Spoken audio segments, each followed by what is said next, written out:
បាទសួស្តីបងប្អូនទាំងគ្នាបាទអញ្ចឹងស្វាគមន៍មកកាន់ channel យើងរៀនហ្គីតាជាបន្តទៀតបាទអញ្ចឹងសម្រាប់បងប្អូនដែលថ្មីដែលអត់ទាន់បានចុច Subscribe សូមចូលមកចុច Subscribe ខ្ញុំម្នាក់មួយផងបាទដើម្បីទទួលបាននៅមេរៀនដែលតាក់ទងជាមួយនឹងហ្គីតាបាទអញ្ចឹងសម្រាប់បងប្អូនដែលចង់រៀនហ្គីតាពួកខ្ញុំបងប្អូនអាចចូលមកកាន់ channel នេះបានឬក៏ទំនាក់ទំនងខ្ញុំមកជាមួយខ្ញុំផ្ទាល់តាម Telegram បាទដែលខ្ញុំដាក់នៅលើអេក្រង់ទូរស័ព្ទបាទអញ្ចឹងថ្ងៃនេះខ្ញុំនឹងលើកយកការ strumming បាទ strumming នៅក្នុងចង្វាក់ pop បាទមានទាំងចង្វាក់ pop មានទាំងចង្វាក់ slow បាទចង្វាក់ slow គឺយើងបដាអាក័រណាយើងរៀនបដាអាក័រហើយបើយើងលេងចង្វាក់ pop វិញគឺយើង strumming ប៉ុន្តែខ្ញុំអត់យកអាក័រពេញមួយមើលស៊ីទេគឺខ្ញុំយកតែកន្លះមើលស៊ីទេណារបៀបលេងបទចម្រៀងនៅជាមួយកន្លះណាបែបកន្លះដែលគេ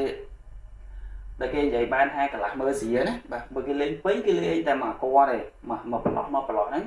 បងប្អូនឃើញហើយនៅក្នុង YouTube នៅក្នុងអីគេសរសេរមានគៀបគេគៀបមកប្រឡោះហ្នឹងមានតែមើលអក័រទេប៉ុន្តែបទចម្រៀងខ្លះវាមានដល់តែ2អក័រនៅក្នុងគៀបមួយហ្នឹងគឺវាមាន2អក័រអញ្ចឹងគេលេងរបៀបម៉េចបងប្អូនចូលមកមើលខ្ញុំទាំងអស់គ្នាបាទនេះសម្រាប់បងប្អូនដែលរៀនចេះបានខ្លះហើយបងប្អូនអាចស្គាល់ note នេះណាអញ្ចឹង note ហ្នឹងគឺគេលេង1 និង 1ណាគឺស្មើគ្នារហូតណានេះណោតខាងលើនេះ1និងបាទកន្លែងនេះគឺនឹងណាកន្លែងនេះ2អញ្ចឹងមកចុះណាអានេះគេអានថា1ខាងនេះគេអានថានឹង1និងឃើញទេស្មើគ្នារហូតដូចម៉ាស៊ីនអញ្ចឹងណា1និងណាអានឹងណាបើយកពេលវេលាដែលយើងហៅជើងហ្នឹងណា1និងឃើញទេវាស្មើគ្នារហូតអញ្ចឹងអាពេលដែលយើងហៅជើងហ្នឹងបកហៅបកហៅបកហៅឃើញទេអញ្ចឹងអាហ្នឹងនេះកន្លែងហៅនេះឃើញទេ1ហៅ2ហៅ3ហៅ4ហៅណាប៉ុន្តែកន្លែងហ្នឹងយើងអានថានឹងតែនឹងគឺនៅចំប្រឡោះដែលយើងហៅជើងហ្នឹងណាអាហ្នឹងបើគេនិយាយតាមប្រភេទគ្រាប់ណោតភ្លេងចំតែម្ដងណាអញ្ចឹងកន្លែងនេះខ្ញុំសរសេរបាសអក្សរ B នេះគឺតំណាងឲ្យបាសណាអញ្ចឹងខ្សែបាសនៅត្រង់ណាគឺយើងស្ថិតនៅលើអក្សរអញ្ចឹងបងប្អូនខ្លះគាត់ស្គាល់ហើយបាទគឺអក្សរឥឡូវខ្ញុំនិយាយតែក្នុងមេរៀននេះទេបាទឥឡូវខ្ញុំនិយាយក្នុងមេរៀននេះគឺអក្សរដូអញ្ចឹងគឺខ្សែបាសយើងគឺនៅខ្សែទី5ណាអញ្ចឹងលេខអស់នេះគឺលេខខ្សែណាលេខខ្សែហ្គីតារបស់យើងនេះ1 2 3 4 5 6ណាអាហ្នឹងខ្ញុំនិយាយសំដៅលើខ្សែហ្គីតាបាទលេខនេះហើយបាសនេះក៏សំដៅលើខ្សែហ្គីតាដូចគ្នាប៉ុន្តែខ្ញុំដាក់បាសនេះគឺស្របទៅជាមួយនឹងអក្សរវាអាស្រ័យលើអក្សរជួនកាលអក្សរផ្សេងពីហ្នឹងក៏បាសនេះខ្សែបាសវាក៏ផ្សេងពីហ្នឹងដូចគ្នាឥឡូវខ្ញុំចាប់អក្សរដូណាខ្ញុំចាប់អក្សរដូអញ្ចឹងអក្សរដូខ្សែបាសវាណាគេដាក់ឃើញទេអញ្ចឹងខ្សែទី5ណានេះខ្សែទី5យើងនេះខ្សែទី5បាសឃើញទេយើងបាសមកកេះបាសហើយ3បើន័យថាយើងកេះឥឡូវខ្ញុំយក key កេះចុះណាខ្ញុំព្រៀន key យើងកេះខ្សែទី3មកបន្ទាប់មក1 2ឃើញទេ1ឃើញទេយើងកេះ1 2យ៉ាងបាស3 1 2ឃើញទេអញ្ចឹងយើងចេះរាប់អានេះហើយ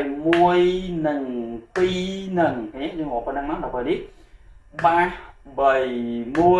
2ឃើញទេប៉ុណ្ណឹងណាយើងធ្វើឲ្យស្មើគ្នាអញ្ចឹងមកដល់ពេលយើងលេងទៅខ្ញុំចាប់អក្សរដូណាអក្សរដូអូ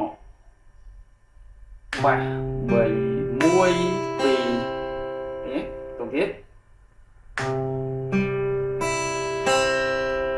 វាបានអញ្ចឹងណាល្បឿនអញ្ចឹងតទៀត3 4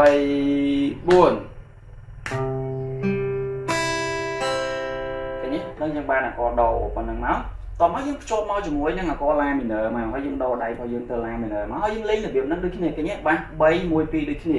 លេងដូចគ្នាគ្រាន់តែយើងដូរអក្សរទេណាខ្សែបាស La minor ក៏វានៅក្នុងនេះបាសនេះក៏នៅក្នុងខ្សែទី5ដូចគ្នាណាយើងចាប់មកបាសហ្នឹងយើងដាក់ជំនួសមកតាមជំនួសមកដល់លេខ5ខ្សែទី5ដូចគ្នាឃើញទេខ្ញុំលេងមកកណាត់ម្ដងឥឡូវយើងលេងគុំចូលគ្នាគូបចូលគ្នាមកដូរឲ្យ La minor ណាត្រៀមខ្ញុំមក4ចូលទាំងអស់គ្នា3 4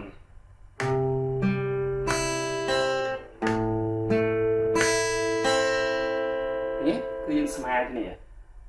បាស3 1 2បាស3 1 2ឃើញទេមកដល់កន្លែងបាសនេះគឺយើងចាប់ដល់ដកកងមុខចូលមកឡើងminor ណាហើយខ្សែបាសដូចគ្នាទេប្រកបពីហ្នឹងគឺខ្សែបាសវាខ្សែទី5ដូចគ្នាណាបាទឥឡូវខ្ញុំលើកយកមករបៀប strumming បាទរបៀប strumming វាវិញអញ្ចឹងបទចង្វាក់នេះលេងបដាពណ៌នេះគឺភាគច្រើនគឺលេងបដានៅក្នុងចង្វាក់ slow ណាបាទចង្វាក់ slow ហើយចង្វាក់ slow ខ្លះទៀតក៏យើងអាចលេងជា strumming pop ballad បានដែរអញ្ចឹងនៅខាងក្រោមនេះគឺជា strumming pop ណាប៉ុន្តែ pop ហ្នឹងយើងដឹងហើយយើងលេងចងនេះអាហ្នឹងបានថាមកចង្វាក់របស់វាពេញបើសំទោសគឺ1 merge ពេញតែម្ដងប៉ុន្តែតែពួកគេទៅសែបែបនេះគេឲ្យលេងដផងលេង la minor ផងអញ្ចឹងយើងត្រូវបែងចែកគ្នាកន្លះម្នាក់ដូចនេះដែរណាអញ្ចឹងបងប្អូនមើលទៅចងណាចងស្ងាត់ចងចុះឡើងចងនេះចងចុះឡើងចងនេះចងចុះឡើងចងពេលវាកញ្ឆក់ឡើងនេះចងចុះឡើងចងចុះឡើងចងនេះអញ្ចឹងវាកញ្ឆក់ឡើងហ្នឹងណាពេលលេងមកហើយខ្ញុំជួយមើល1 3 4ចងនេះចងនេះចងចុះឡើងនេះយើងរៀនមកកណាត់មិនសិនណាមួយមើលស៊ីមិនសិនតោះមកបើយើងចូលមក la minor យើងធ្វើអញ្ចឹងដូចគ្នាដែរណាចងចុះឡើងណាជាមួយយើងធ្វើមើលម្ដងទៀត3 4ចងចុះឡើងនេះតោះមកចូល la minor មកចងណាឥឡូវយើងធ្វើឲ្យពេញតែម្ដងយើងធ្វើពីដូមក la គឺធ្វើឲ្យពេញមកមើលស៊ីជាប់គ្នាមក3 4ចងនេះដងទៀត3 4ចងនេះនេះចងចុះឡើងចងចុះឡើងចងចុះឡើងចងនេះដងទៀតចងនេះបាទដងទៀតចុះឡើងចុះឡើងចងនេះអញ្ចឹងវាស្មើគ្នាណាអញ្ចឹងបានន័យថាចុះកន្លែងនេះគឺនៅក្នុងនេះចង្វាក់ទី2នេះកន្លែងនេះយើងវាឆក់មកណាតែដៃយើងវាលួចណាលួចយំយល់វានេះ